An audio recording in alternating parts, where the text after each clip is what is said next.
Peter Pan, Chapter 13, The Pirate Ship. Jolly Roger was an odd name for a ship that was far from being a happy place. Some of the most wicked and bloody deeds in pirate history had been plotted and carried out on this vessel. As Peter approached the pirate ship, he saw only a single greenish light marking the spot where it lay at anchor near the mouth of the lagoon. A few of the pirates, shouting heavily and laughing, were leaning over the edge of the ship. Another group was busy gambling. Still others, exhausted from the hard work of carrying the house full of boys, were sprawled on the deck asleep. Captain Hook paced back and forth, sometimes stumbling against one of the sleeping mates. He was lost in thought. This should have been his hour of triumph. He had gotten rid of Peter Pan, or so he believed, and all the other boys were on the ship and would soon be forced to walk the plank. Nevertheless, Hook was very sad because he felt so terribly alone. The men in his band were a much lower class than he. He was very aware of his superior position and breeding.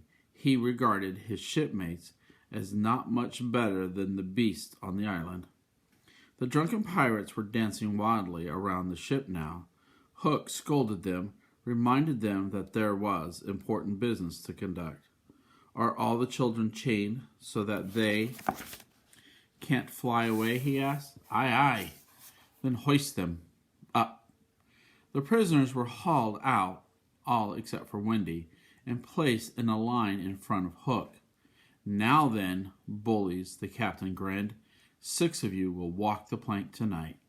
But I need 2 cabin boys. Which of you want to sign up? Toodles stepped forward, dragging his chains. He looked solemnly at the captain.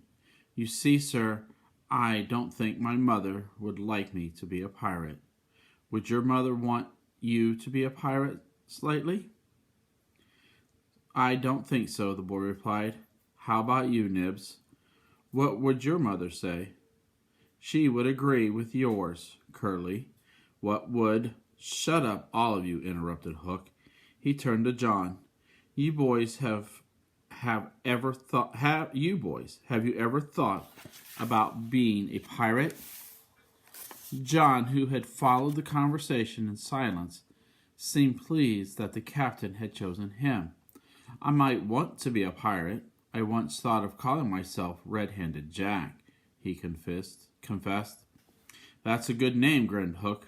That's exactly what we'll call you if you join us. What would you call me if I joined? Michael called back out. Blackbeard Joe. What do you think, John? Michael asked his brother. What do you think? John replied. You have to decide. You're older. John turned to Hook. Would we still be respectful subjects of the King of England? He asked in a very serious manner. Anger flashed across the captain's face. Absolutely not.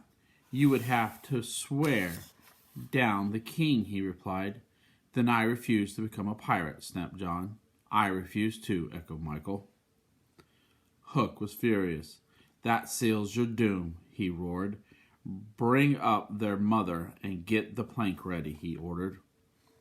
No words can describe Wendy's intense hatred for the pirates. The boys might have been attracted by the adventures of piracy, but Wendy, who was very fussy around her surroundings, noticed only that the pirate ship was filthy. She was willing to bet that no one had ever scrubbed it. The dirt and garbage were disgusting to a girl of her fine upbringing. The glass on the ship's portholes was so full of grease that Wendy was able to write on it with her finger. She did so, scrawling the words "dirty pig" on every little window. So, my beautiful lady, you will see your children walk the plank, said Hook, eyeing her with a wicked grin as she was brought to the deck. Will they die? Inquired Wendy in a voice full of scorn. Yes, he snarled. Hush, everyone. It's time for a mother's last word to her children. Wendy did not hesitate, and her performance was awesome. These are my final words, dear boys, she said, gazing from one to the other fondly. I believe that I have a message to you from your real mothers, and it is this. We hope that our sons will die like English gentlemen. The pirates, deeply impressed, were silent. But the boys cried out passionately, I will do what my mother hopes. Toodles swore. What will you do, Nibs? What my mother hopes. How about you, Slatey? What my mother hopes? Curly, what are... Enough, roared Hook. Tie her up, Smee. As he bound Wendy to the mast, Smee whispered, I'll save you, honey, if you promise to be my mother. Wendy looked away in disgust. I would almost rather have no children at all, she replied, realizing that even if she agreed to his promise, she could not rescue the boys. The eyes of all the children were fastened to the plank. They wanted to die like men, but their courage melted away as they stood shivering in fright. Hook moved toward Wendy, intending to turn her face toward the plank so that she would see each boy take his final walk. But he never reached her, because at that moment he heard the terrible tick-tock of the crocodile. An unbelievable change came over the captain. He was transformed from a fearsome monster to a pitiful creature looking for a place to hide.